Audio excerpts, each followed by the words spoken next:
juga nggak tahu serangan balik, mungkin setelah nanti klarifikasi ini dia ngomongin apa, saya terima aja. Saya dibilang terbang, mungkin saya keliaran dengan 5 laki-laki, saya udah terima. Sampai separah-parahnya apa ya, mungkin saya ada hubungan dekat sama pengacara saya, udah terima, udah biasa digituin. Bang, pasal yang disangkakan apa sih Bang? Pasalnya aja, maksudnya dan ancamannya jadi apa? Kalau pasal sangkaan itu berkaitan dengan, karena ada perubahan terbaru ya. Yeah. Kalau kita bicara dalam Undang-Undang Nomor 1 Tahun 2004, pasal 27A itu ternyata sekarang sudah dirubah. Jadi dipakai pasal Undang-Undang Nomor 1 Tahun 2023.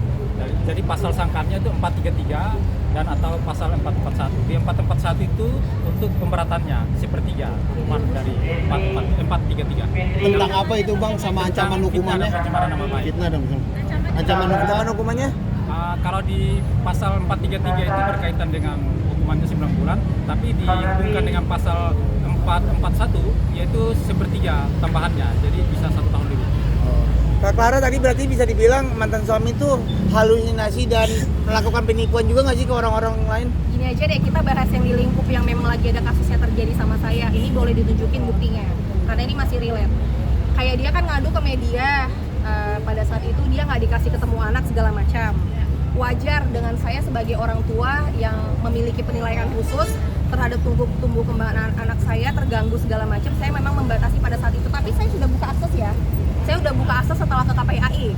Tapi di situ memang saya ada bilang ke KPAI untuk dia ini harus melaksanakan tanggung jawabnya sebagai seorang laki-laki, sebagai seorang ayah dengan nafkah 5 juta sebulan. Itu aja minimal. Tapi dia tidak menyanggupi. Nah, tiba-tiba dia ngajak ketemu nih anak saya. Ini ada bukti chatnya. Ada saya diajak ketemu. Nat, besok libur kan, saya mau ajak main kino, tolong bilang ke mami. Ini langsung ke intinya aja ya. Pak, kata mami saya mau ajak main kemana? Boleh sama mami tapi nggak boleh nginep. Saya sudah izinkan tapi nggak boleh nginep. Terus tiba-tiba udah konfirmasi penjemputan, ya. Terus tiba-tiba dia chat Mbak, ya kino besok libur nggak? Intinya ya, nanti kalian capture sendiri. Ya nanti kita lihat diizinin nggak. Sekalian saya mau tes, soalnya kemarin di Komnas harusnya diperbolehkan anak ketemu bapaknya. Nggak ngerti apa tujuan yang ngetes-ngetes. Saya sudah izinkan bahkan sebelum bergening kita ke Komnas ya, maksudnya jalanin dulu lah tanggung jawabnya sebagai seorang bapak baru ketemu anak. Aku tuh pengen kalau dia memperjuangkan haknya untuk ketemu anak, saya harus memperjuangkan hak anak saya untuk dipenuhi tanggung jawab dan kewajibannya gitu. Tiba-tiba gini, kayaknya nggak jadi ya, besok mami berubah lagi, otaknya tahu sendiri kan mami, dia cancel sepihak, saya nggak ada cancel, silakan sertakan buktinya, jadi halusinasi, aneh. Terus apa yang disampaikan ke kalian, masalah apa yang disampaikan dia ngomong di KPAI sama yang pas diwawancara di luar KPAI, karakternya beda banget. Saya buktiin lagi dengan video, nggak apa-apa. Ini semoga bisa dikencengin ya. Jadi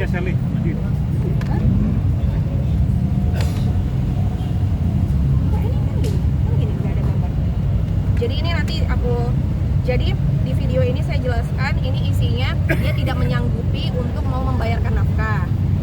Jadi dia lebih milih untuk menggugat. Jadi aneh, kalau kita kan sebagai orang tua kan, ya kan bayar aja nafkahnya gitu. Dan ada putusannya, udah resmi, bayar aja nafkahnya untuk ketemu anakku, buat anakku, bukan buat saya.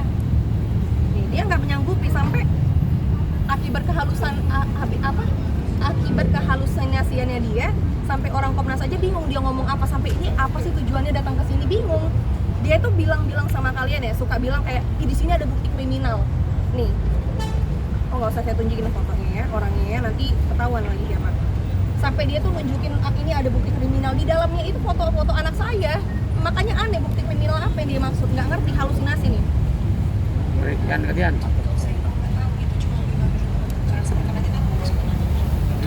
Saya minta transfer uang sekolah.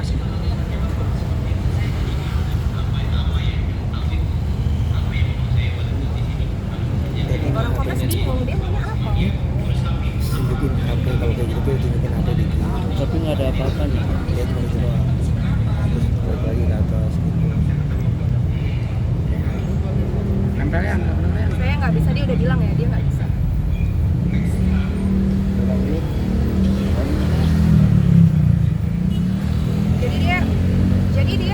Jadi aneh, saya nggak ngerti juga ya tujuannya ngomong-ngomong ke media kayak gitu. Saya udah kasih izin, tiba-tiba dia cancel, terus dia teriak-teriak ke media bilangnya dia nggak dipertemukan. Terus harta 13 miliar tadi juga saya udah konfirmasi, bagi siapapun yang pengen membuktikan ya silahkan, nggak apa-apa, open banget datang ke rumah saya. Kak, mungkin dengan cara di SBD itu yang halusinasi, mungkin kakak tidak menggambarkan anak ketemu dia atau seperti apa mungkin. Itu menjadi salah satu pertimbangan pastinya Bang, untuk kesehatan mental anak. Karena saya nggak mau ya, saya tuh pengennya anak saya tuh melihat sosok figur bapak yang bertanggung jawab, gagah. Masalah ekonomi itu nggak menjadi alasan. Dan jangan menormalisasi laki-laki manapun tidak menafkahi anaknya, jangan. Karena kalau kita menormalisasi hal ini, nanti akan ada laki-laki tidak bertanggung jawab lainnya akan menjadikan dia contoh. Boleh kok nggak nafkahin, kita jadiin alasan aja. Laki-laki tetap harus bertanggung jawab, harus bertanggung jawab apapun. Karena apa ya, ini juga ada saksinya orang KPAI pada saat di dalam sana, dia ngomong selalu, saya ada alasan. Tadi ada kok kalau misalnya kerekam, dia bilang saya ada alasan untuk nggak nafkahin anak. Menurut saya kalau untuk alasan menafkahin anak, harusnya kita nggak punya alasan ya Bang. Saya ginjal saya kasih aja tuh buat anak, saya fight buat anak. Berarti Nggak tahu, katanya dia sendiri yang punya alasan yang disimpan di foldernya, tunjukin ke kalian, nanti gitu-gitu terus kemana-mana. Ya saya juga pengennya harusnya dibuka aja ya. berarti sampai dari pas KPAI sampai sekarang ini, titik ini berarti sama sekali belum mengasih nafkah sampai sekarang pun. Belum ada. Sejak putusan cerai nggak ada. Bahkan sebelum cerai pun di sana ya saya nafkahin anak. Buktinya apa? Ini buku rekening koran saya banyak banget. Kalau misalnya media sampai bisa kita buka satu-satu mah enak banget gitu loh. Bahkan sebelum pada saat tahun 2018, pas sebelum saya bekerja aja saya udah bantu-bantu perekonomiannya juga. Bangsa-bangsa cuma 250 ribu saya transfer sampai 10 juta, 15 juta, di mana saya juga apa? Ya, seperti itu. Ya. Coba saya. Saya Lanjut Bang, Kak, sekalian klarifikasi, kita ini juga dapat belajar dari mantan suami Anda di dia kata kita melarang pergi maafin apa segala macam. Oh enggak, insya Allah enggak. Saya sejauh ini berteman baik juga sama Jule, bukan bermaksud maksudnya teman karib, tapi saya kenal baik dia. In personal aku nggak ada masalah sama dia, nggak ada ketemu seperti itu. Nanti membantah adanya ciuman juga sampai ke Di kamar saya sambil PC-an sama dia.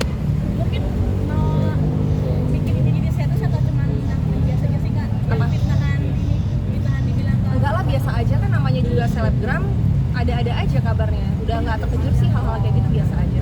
tapi dengan adanya temenan sama Jule ikut tertimpa juga nanti Kak mungkin. Enggak. So far kalaupun dia ada masalah itu pribadi dia, tapi kalau sama aku orangnya nggak ada masalah. Tapi ada komunikasi baik sama Jule sendiri atau ya? Kadang-kadang ada komunikasi tapi nggak jauh. Ada kabar katanya Karena- boleh kabur. Iya, gimana itu Ya Kak? nggak ada, nggak boleh kayak gitu, nggak boleh jahat, kitanya nggak ada. Insyaallah. Oh berarti hoax ya Kak berita soal Jule Insya hamil. Allah hoax ya, insya Allah ya. Dengan laporan Jangan terima sampai hari sejauh ini mungkin akan ada agenda kapan mungkin? Iya, jadi rekan-rekan kalau kita lihat dalam KUHP, kita balik lagi acara yang baru itu kan, ini kan baru tahap pengaduan laporan. Nanti kan ada penyelidikan lebih lanjut dan juga insya Allah kalau mau lancar nanti ada penyidikan. Itu aja. Jadi sementara hari ini aja. Suami Kak kalau dikonfrontir Nah kalau saya mah siap-siap aja. Yang penting bawa fakta data kayak saya, jangan halu.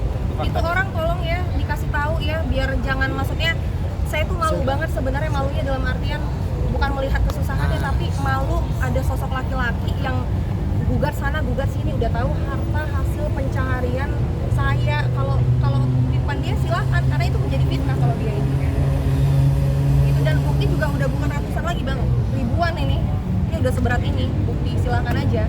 Kalau mau counter ke aku silahkan aja gitu. Maksudnya tolong jangan apa ya, buat malu aja, gugat sana gugat sini gitu. Mendingan dia cari pekerjaan yang layak untuk dia ya, pekerjaan tambahan biar dia bisa menafkahi anak saya.